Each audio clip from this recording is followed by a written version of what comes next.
There's a report that Messi is negotiating a contract extension with Inter Miami.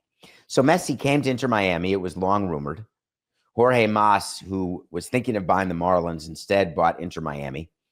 He's building a stadium near the airport in Miami. I just flew into Miami when I was doing Dan's show, Le Batard's show, which starts in only 17 minutes live on his YouTube channel. Or if you're watching this on DraftKings Network, it's starting in either an hour and 17 minutes or 17 minutes, depending on which hour you're watching me currently, because it could be 9:43 or 10:43 a.m. But I digress.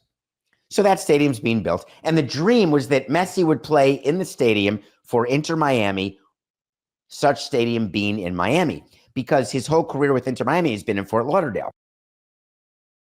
And I think that you'd agree that we've done a bunch of segments telling you that the business of MLS has been fine. The expansion fees have grown. The decision to go behind the paywall at Apple was wrong.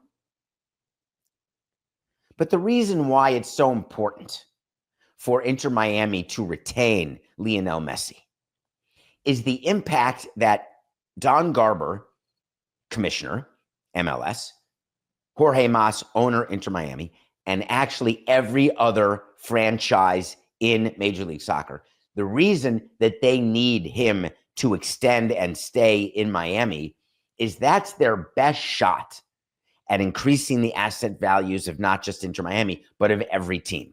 Because what Messi was supposed to do upon entering was supposed to continue with the work that David Beckham did when he joined the Los Angeles Galaxy, which you can look back and say worked for only David Beckham.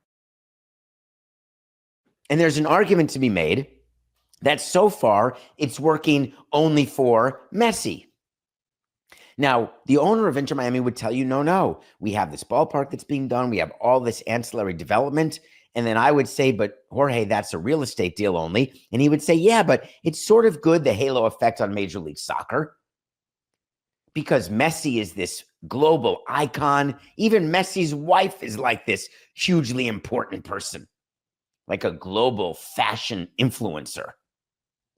There is so much benefit in having them in the United States and in a city that has really good PR, given sort of infrastructure it has and the problems it has politically, spiritually, and from a weather and climate change standpoint. But Miami, it's pretty sexy.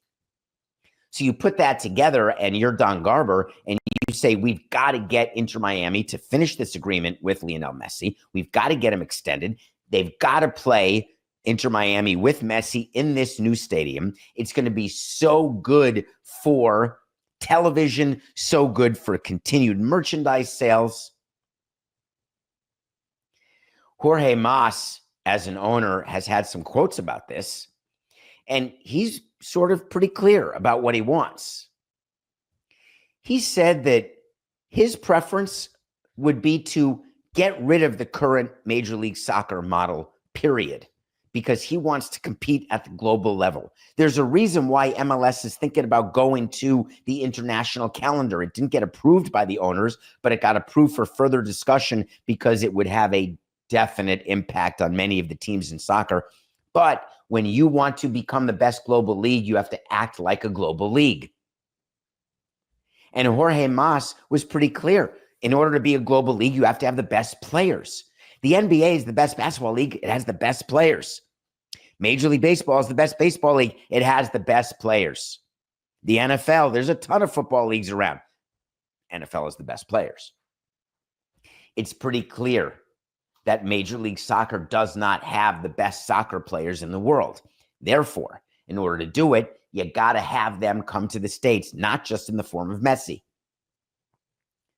Jorge Mas's goal is in the next half a decade to have at least 15 to 20 of the top 50 players in the world play in Major League Soccer. Well, there's a few problems with that, Mr. Mas, and I would tell you directly when I text you later. Once I get your number from Mike Schur, the real problem is that there is no payroll capacity because of the cap in how players are paid. That's number one. Two, the reason why the financial system is what it is in Major League Soccer is because the revenues are not close and the public support is not close, and the public financial support is not close. That happened just live on the show, and please forgive me. And so here is my goal.